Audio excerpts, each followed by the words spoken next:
سیدنا فاروق اعظم رضی اللہ عنہ فرماتے ہیں کہ مدینے میں ایک وقت ایسا آیا کہ چیزوں کے بھاؤ بڑھ گئے، حالات سخت ہو گئے، تو پیارے آقا علیہ الصلوۃ والسلام نے فرمایا صبر کرو اور خوش ہو جاؤ، کیونکہ میں نے تمہارے سا اور مد کو بابرکت کر دیا، پیمانوں کو، ناپ تول کے جو پیمانے تھے اس کو بابرکت کر دیا، اکٹھے ہو کر کھایا کرو، ایک کا کھانا 2 کو، اور 2 کا کھانا 4 کو، اور 4 کا کھانا 5 اور 6 کو کفایت کرتا ہے، اور بے شک برکت جماعت میں ہے۔ تو جس نے مدینے کی تنگ دستی اور سختی پر صبر کیا، میں قیامت کے دن اس کی شفاعت کروں گا اور اس کے حق میں گواہی دوں گا، اور جو اس کے حالات سے منہ پھیر کر مدینے سے نکلا، اللہ اس سے بہتر لوگوں کو اس میں بسا دے گا، اور جس نے اہل مدینہ سے برائی کا ارادہ کیا،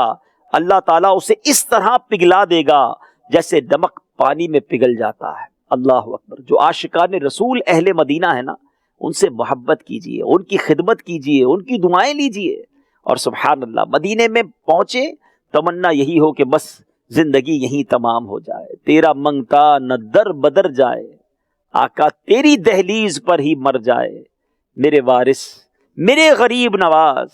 میرا کشکول آج بھر جائے۔ مدینہ مدینہ مدینہ مدینہ مدینہ مدینہ مدینہ مدینہ مدینہ مدینہ مدینہ مدینہ مدینہ مدینہ مدینہ چلو مل کے کرتے